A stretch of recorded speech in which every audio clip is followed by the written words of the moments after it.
Hey guys, Spirit of the Law here. This video is about the Vietnamese unique unit, the Rattan Archer. More specifically, I want to know how it compares to the regular archer line. As Vietnamese, you have access to both, and in this video, I want to look at how they stack up in a variety of situations to determine when you might be better going with one or the other. Let's check them out.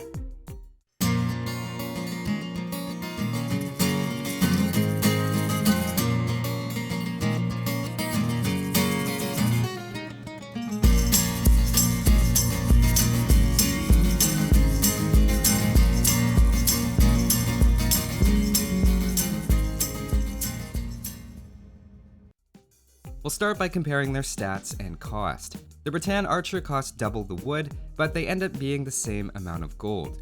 An arguably more important difference is that the Rattan Archer requires a castle to be created, which is a big investment of stone and means you're more likely to open with regular archers or crossbows, with the Rattan Archer probably coming in a bit later.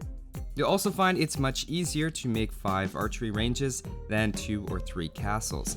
So even though individual Rattan Archers are created faster, crossbows overall are going to be the easier unit to mass up.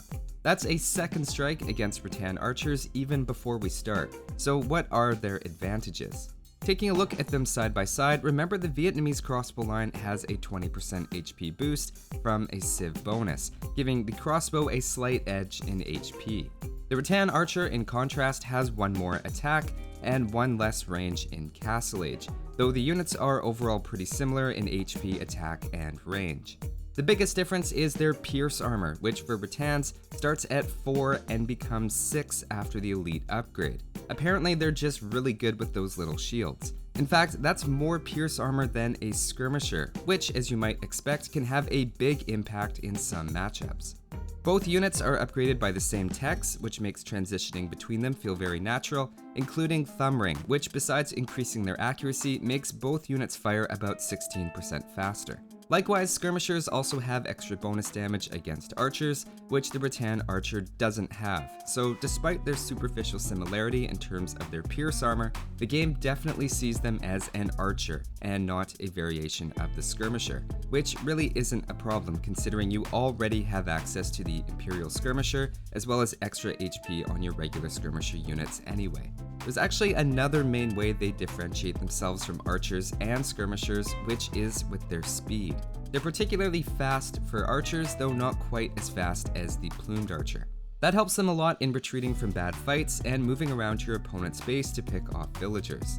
Initially, you might think that also makes them great at micro, but unfortunately they have an unusually long delay before firing their first arrow. I'm not sure if it's the intended effect, but it really limits what they're able to do micro-wise. Every time you move them and set a new target, they're wasting a pretty noticeable amount of time. It's not quite as bad as cavalry archers, but it feels more inhibiting, given they're only slightly faster than infantry to begin with. So that's the overall picture of their stats and hidden attributes, but let's get a bit more specific and see how they stack up compared to Vietnamese archers against a variety of enemy unit types. I'll start off with the most classic counter to archers, which is of course the Skirmisher. Bear in mind that Vietnamese Arbalests have 20% more HP, so they'll be doing a bit better than generic civilizations would.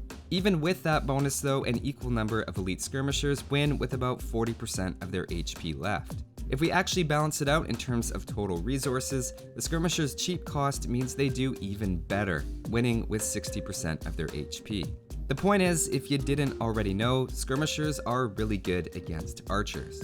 If we switch out the Arbalest for Rattan Archers though, an interesting thing happens. The Rattans actually win with equal numbers, and not just by a little, they have 40% of their HP left. One-on-one, they actually both take about the same number of shots, and the big difference maker is the Rattan Archer's roughly 50% faster firing rate.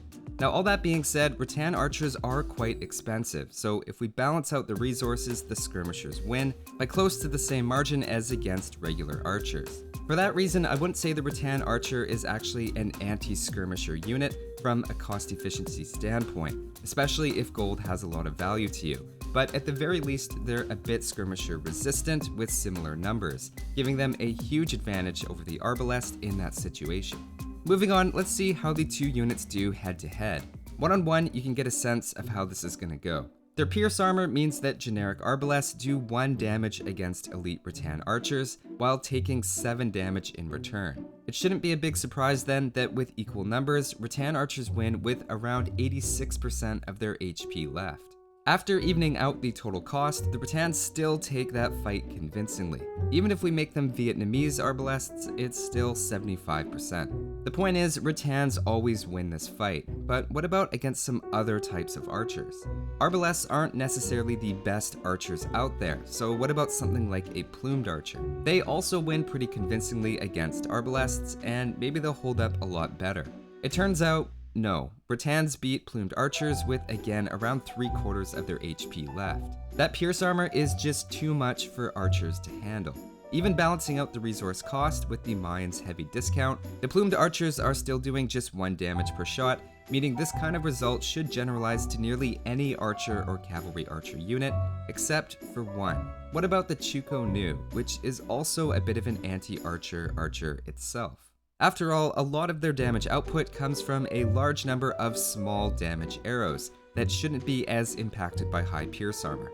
Trying it out with equal numbers, the Rattan Archers still win, with 42% HP.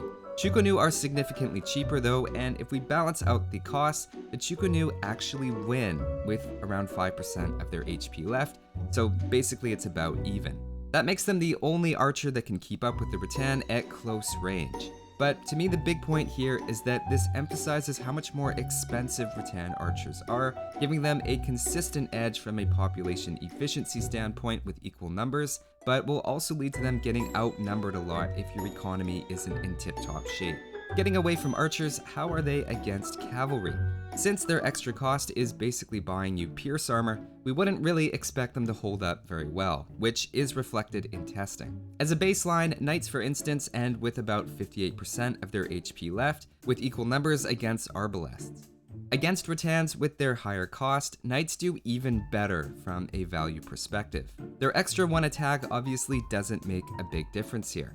This sort of comparison is tough to include micro, so I wouldn't look into the numbers too much, but again just keep their higher cost in mind as well as the added difficulty in massing them up from a castle. Again, like any archer, you'll want either overwhelming numbers or something in front so they don't have to get into melee combat with cavalry. What about against infantry though? It might not be a completely realistic scenario, but notably with Arbalests fighting halberdiers with equal resources, the Arbalests win, partly helped by a +3 attack bonus against Spearmen, and partly because ranged units are so good at getting their attacks in right away. Rattan Archers in a similar test actually lose. They do have 1 more attack, but end up doing the same damage to spear units anyway, while also costing significantly more and taking the same number of hits.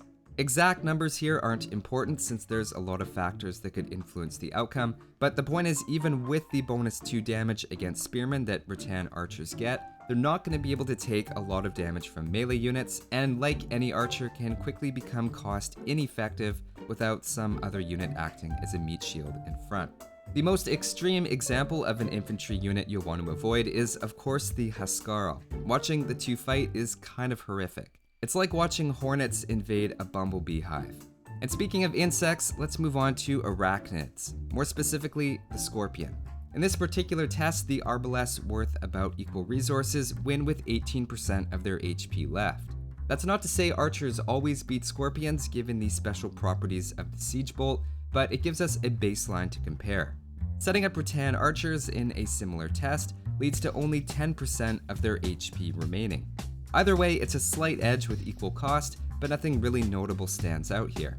The Rattan Archers are doing 1 more damage and taking 6 less damage per shot because of their pierce armor, but in this case that's very nicely balanced out by their increased cost.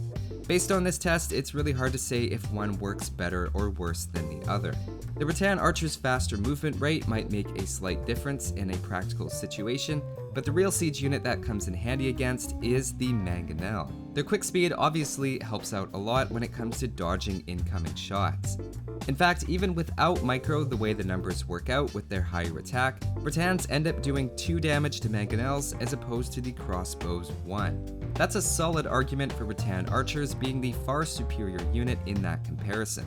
But hang on, what about the Vietnamese Crossbow's extra 2 HP? That makes it higher than the Mangonels' attack, meaning they should be able to survive a direct shot.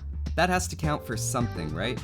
Well, not exactly. Mangonel damage is pretty random, and even 42 HP archers can be taken out in a direct hit. The results look basically the same as for the 40 HP Rattan Archers. The big downside for Rattan Archers is actually having one less range. Where crossbows can dance in and out of the Mangonels' effective range, Rattans have to step at least one full tile inside of it, giving you less time to move out of the way of incoming shots and negating the speed boost at least a little. So which one's better?